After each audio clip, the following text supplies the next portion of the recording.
السلام علیکم۔ Islamic golden info میں خوش آمدید۔ محمد صلی اللہ علیہ وآلہ وسلم کا ستارہ چمکا۔ ملک شام کا ایک یہودی ایس مکہ سے کچھ فاصلے پر رہتا تھا۔ وہ جب بھی کسی کام سے مکہ آتا، وہاں کے لوگوں سے ملتا تو ان سے کہتا، بہت قریب کے زمانے میں تمہارے درمیان ایک بچہ پیدا ہوگا، سارا عرب اس کے راستے پر چلے گا، اس کے سامنے ذلیل اور پست ہو جائے گا، وہ عجم اور اس کے شہروں کا بھی مالک ہو جائے گا۔ یہی اس کا زمانہ ہے۔ جو اس کی نبوت کے زمانے کو پائے گا وہ اس کی پیروی کرے گا، وہ اپنے مقصد میں کامیاب ہوگا۔ جس خیر اور بھلائی کی وہ امید کرتا ہے وہ اس کو حاصل ہوگی، اور جو شخص اس کی نبوت کا زمانہ پائے گا مگر اس کی مخالفت کرے گا وہ اپنے مقصد اور آرزوؤں میں ناکام ہوگا۔ مکہ معظمہ میں جو بھی بچہ پیدا ہوتا وہ یہودی اس بچے کے بارے میں تحقیق کرتا اور کہتا ابھی وہ بچہ پیدا نہیں ہوا۔ آخر جب نبی کریم صلی اللہ علیہ وآلہ وسلم اس دنیا میں تشریف لائے تو عبد المطلب اپنے گھر سے نکل کر اس یہودی کے پاس پہنچے۔ اس کی عبادت گاہ کے دروازے پر پہنچ کر انہوں نے آواز دی۔ ایس نے پوچھا کون ہے؟ انہوں نے اپنا نام بتایا، پھر اس سے پوچھا تم اس بچے کے بارے میں کیا کہتے ہو؟ اس نے انہیں دیکھا، پھر بولا ہاں تم ہی اس کے باپ ہو سکتے ہو۔ بے شک وہ بچہ پیدا ہو گیا ہے جس کے بارے میں تم لوگوں سے کہا کرتا تھا۔ وہ ستارہ آج طلوع ہو گیا ہے جو اس بچے کی پیدائش کی علامت ہے، اور اس کی علامت یہ ہے کہ اس وقت اس بچے کو درد ہو رہا ہے۔ یہ تکلیف اسے 3 دن رہے گی اور اس کے بعد ٹھیک ہو جائے گا۔ راہب نے جو یہ کہا تھا کہ بچہ 3 دن تک تکلیف میں رہے گا، تو اس کی تفصیل یہ ہے کہ آپ نے 3 دن تک دودھ نہیں پیا تھا۔ اور یہودی نے جو یہ کہا تھا کہ ہاں آپ ہی اس کے باپ ہو سکتے ہیں، اس سے مراد یہ ہے کہ عربوں میں دادا کو بھی باپ کہہ دیا جاتا ہے۔ اور نبی کریم صلی اللہ علیہ وآلہ وسلم نے ایک بار خود فرمایا تھا، میں عبد المطلب کا بیٹا ہوں۔ یہودی نے عبد المطلب سے یہ بھی کہا تھا، اس بارے میں اپنی زبان بند رکھیں، یعنی کسی کو کچھ نہ بتائیں، ورنہ لوگ اس بچے سے زبردست حسد کریں گے، اتنا حسد کریں گے کہ آج تک کسی نے نہیں کیا، اور اس کی اس قدر سخت مخالفت ہوگی کہ دنیا میں کسی اور کی اتنی مخالفت نہیں ہوئی۔ پوتے کے متعلق یہ باتیں سن کر عبد المطلب نے ایس سے پوچھا، اس بچے کی عمر کتنی ہوگی؟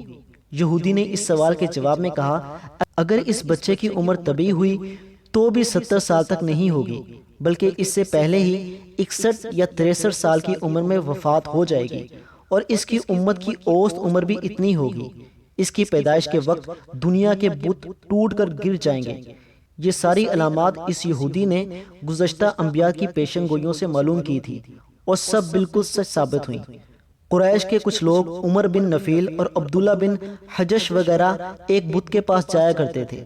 یہ اس رات بھی اس کے پاس گئے جس رات آپ صلی اللہ علیہ وآلہ وسلم کی پیدائش ہوئی۔ انہوں نے دیکھا وہ بت اوندے منہ گر پڑا ہے۔ ان لوگوں کو یہ بات بری لگی، انہوں نے اس کو اٹھایا، سیدھا کر دیا، مگر وہ پھر گر گیا۔ انہوں نے پھر اس کو سیدھا کیا، وہ پھر الٹا ہو گیا۔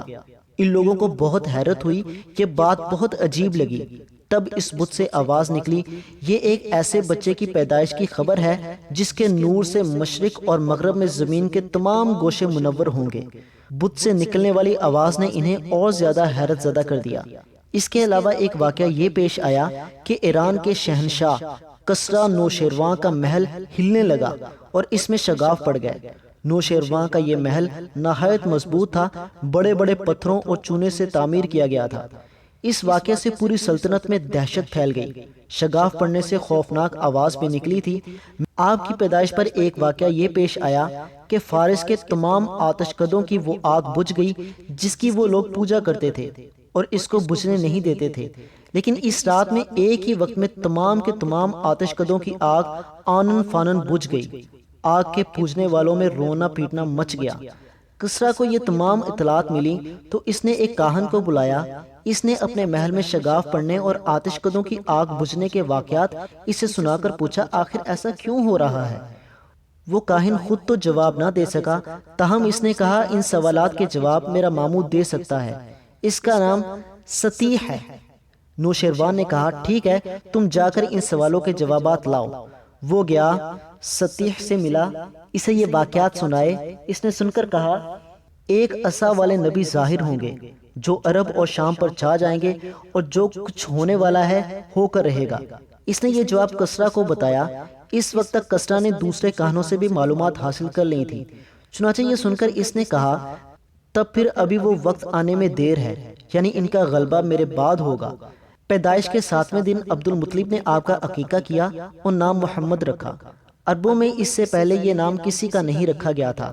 قریش کو یہ نام عجیب سا لگا، چنانچہ کچھ لوگوں نے عبد المطلب سے کہا اے عبد المطلب، کیا وجہ ہے کہ تم نے اس بچے کا نام اس کے باپ دادا کے نام پر نہیں رکھا بلکہ محمد رکھا ہے، اور یہ نام نہ تمہارے باپ دادا میں سے کسی کا ہے نہ تمہاری قوم میں سے کسی کا۔ عبد المطلب نے انہیں جواب دیا میری تمنا ہے کہ آسمانوں میں اللہ تعالیٰ اس بچے کی تعریف فرمائے اور زمین پر لوگ اس کی تعریف کریں۔ محمد کے معنی ہے جس کی بہت زیادہ تعریف کی جائے۔ اسی طرح والدہ کی طرف سے آپ کا نام احمد رکھا گیا۔ احمد نام بھی اس سے پہلے کسی کا نہیں رکھا گیا تھا۔ مطلب یہ کہ ان دونوں ناموں کی اللہ تعالیٰ نے حفاظت کی اور کوئی بھی یہ نام نہ رکھ سکا۔ احمد کا مطلب ہے سب سے زیادہ تعریف کرنے والا۔ علامہ سہیلی نے لکھا ہے کہ آپ احمد پہلے ہیں اور محمد بعد میں، یعنی آپ کی تعریف دوسروں نے بعد میں کی۔ اس سے پہلے آپ کی شان یہ ہے کہ آپ اللہ تعالیٰ کی سب سے زیادہ حمد و ثنا کرنے والے ہیں۔ پرانی کتابوں میں آپ کا نام احمد ذکر کیا گیا ہے۔ اپنی والدہ کے بعد آپ نے سب سے پہلے صوبیہ کا دودھ پیا۔ صوبیہ نبی کریم صلی اللہ علیہ وآلہ وسلم کے چچا ابو لہب کی باندی تھی۔ ان کو ابو لہب نے آپ کی پیدائش کی خوشی میں آزاد کر دیا تھا۔ صوبیہ نے آپ کو چند دن تک دودھ پلایا۔ انہی دنوں صوبیہ کے ہاں اپنا بیٹا پیدا ہوا تھا۔ آپ کی والدہ نے آپ کو صرف 9 دن تک دودھ پلایا۔ ان کے بعد صوبیہ نے پلایا، پھر دودھ پلانے کی باری حضرت حلیمہ سعدیہ رضی اللہ تعالیٰ عنہ کی آئی۔ حضرت حلیمہ سعدیہ رضی اللہ تعالیٰ عنہ اپنی بستی سے روانہ ہوئی۔ ان کے ساتھ ان کا دودھ پیتا بچہ اور شوہر بھی تھے۔ حضرت حلیمہ سعدیہ رضی اللہ تعالیٰ عنہ دوسری عورتوں کے بعد مکہ میں داخل ہوئیں۔ ان کا خچر بہت کمزور اور مریل تھا۔ ان کے ساتھ ان کی کمزور اور بری اونٹنی بھی تھی، وہ بہت آہستہ چلتی تھی۔ ان کی وجہ سے حلیمہ رضی اللہ تعالیٰ عنہ قافلے سے بہت پیچھے رہ جاتی تھیں۔ اس وقت بھی ایسا ہی ہوا، وہ سب سے آخر میں مکہ میں داخل ہوئیں۔